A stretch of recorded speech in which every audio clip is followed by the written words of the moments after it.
Only in the Philippines talaga mga kabalita kapag hindi ka kaalyado ng isang politiko ay siguradong gigipitin ka at kung ano-ano ang gagawin para lang mapigilan ang iyong mga proyekto.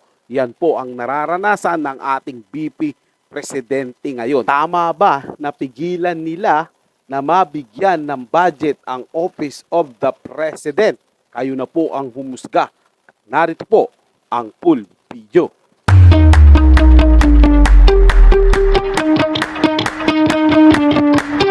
President, Vice President, kung ano may pinagtatanong ko sa kanya. These questions never happened before. That is the one I'm explaining to you. It did not happen before. Now, ang tanong ko po, ba't nangyari po nung nakaraan, nangyayari na naman ngayon? Oh, ito ba yung sinasabi yung bagong Pilipinas, bagong muka?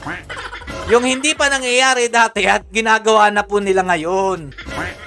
Tapos yung mga tansong talangka dyan, mga idol, aawain to si Congressman Marcoleta. Dati, binoto kita. Dati, naniniwala ako sa'yo. Ngayon, di na. Ganun sila mga idol eh. Kapag nasusuplak po yung ginagawa ng administrasyon, kinakalaban na po nila yan. Bulag na bulag po sila sa katotohanan. Kahit kitang-kita naman po talaga na meron po talagang panggigipit dito.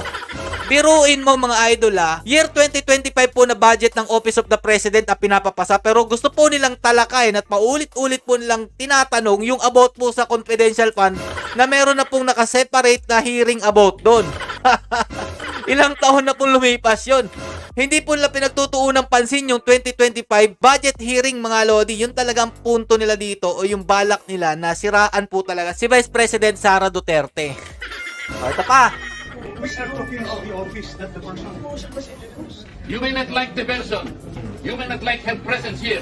But you have to respect the office of the Vice President. Tama. That is all. Because that is guided by the tradition. Oh, di ba? Yung kay Lenny ba mga idol nung si Tatay Duterte ang presidente, ginigipit ba nila ang pondo ni Lenny Robredo? Wala naman masyadong question. Basta nakita lang yung pagkakalatag ng pinapapasang budget para sa taong iyan, mga idol, okay na yan. Pero bakit yung pakakalkalin yung inalis na confidential fund ni VP Sara Duterte?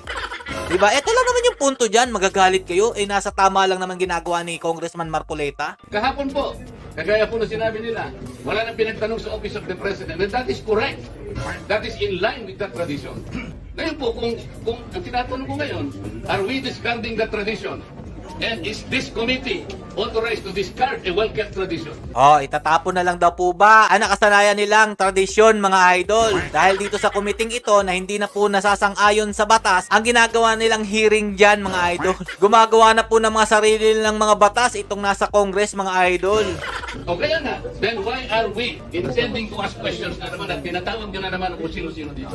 Diba? That is why, kung hindi po kayo magkakasagot, madam, ang tinanong ko na sa inyo, I am now moving. Ayan, diba? Kaya ano sasabihin ni Kimbo dito mga idol? May bratinela pa. Bratinela, sabi po yan ni Franz Castro. Na convicted po yan mga lodi pero nandyan pa rin po siya nakikipag-hearing. Dapat hindi na po nakakasali yan dyan. Only in the Philippines mga idol, convicted ka tapos nakakasali ka pa sa mga hearing. Kung nakakita ng gano'n, this did not happen anytime. Pang-17 taon ko na po ito. Ang dami ng dumaan na mga vice presidente dito sa Pilipinas pero hindi naman ganito ang panggigipit na ginagawa. At bakit ang VP presidente lang ang pinag-iinitan nila? Bakit ang presidente na malaki ang budget hindi nila kino-question? Ano ba ang meron? At bakit ang milyon-milyong pondo o budget ng mga kongresista hindi rin kino-question? Ano ba talaga ang meron?